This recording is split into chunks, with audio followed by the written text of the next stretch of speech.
I really like the Lofree Flow Lite. It's the polar opposite of my artifact. It's sleek, it's light, and it's got all the keys I need for editing photos and videos. Not until the day the PCB decided to short itself, rendering it unusable. In search of a replacement, I stumbled upon this, the Luma84 by Epomaker. Will it take the Lofree's place in my keyboard rotation? Let's check it out. This unit is sent over by Epomaker for review, but all thoughts and opinions are mine. The Luma84 is Epomaker's foray into a higher end and premium low-profile keyboard, and I am eager to check it out. Opening up the rather unassuming box, we are greeted with the board itself, still wrapped in its plastic. Underneath that is the manual and user guide for the board, while on top leaves the accessories, including some extra switches, as well as the dongle, some replacement keycaps for the enter and escape key, the gray USB cable, the keycap and switch puller combo, and finally, a silica gel pack.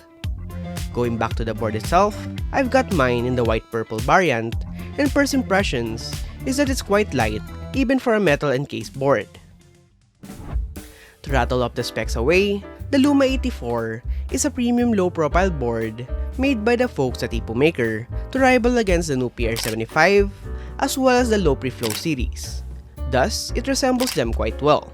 At the front, you've got your compact 75% layout being bordered by an anodized aluminum case. On the top is a short light bar that can be changed colors if you wish to.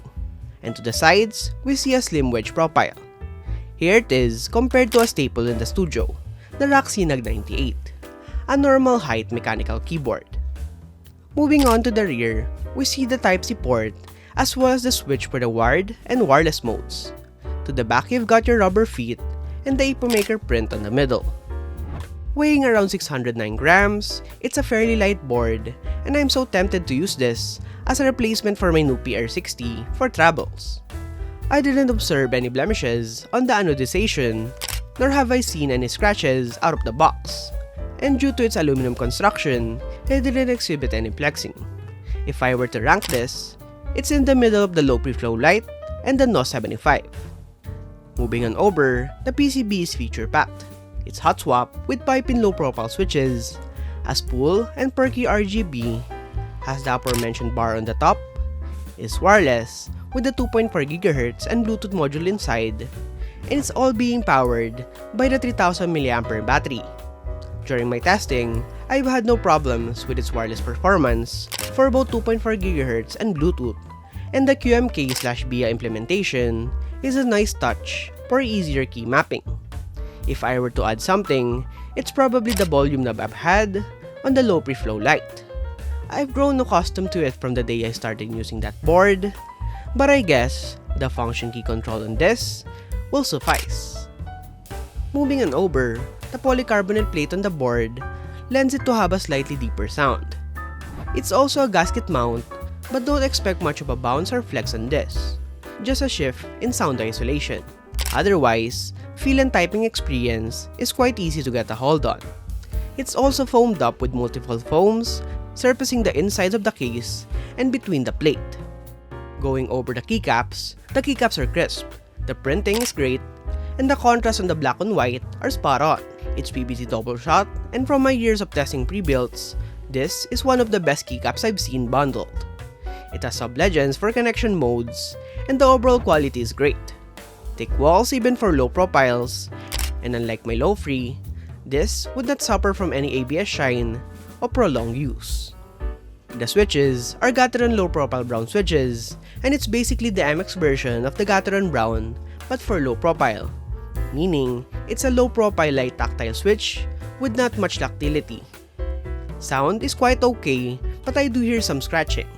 Feel wise, it's similar to the new PR60 I've got, and one last thing is that there's no mention if it's lightly lubed or lubed at all, so take that as you will.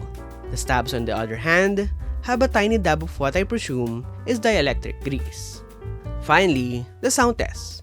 Here it is, all stuck with the Gateron low profile brown switches. Enjoy!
Yes, if you were curious if this will replace my Lofree Flow Lite as my daily rotation board, then the answer is yes.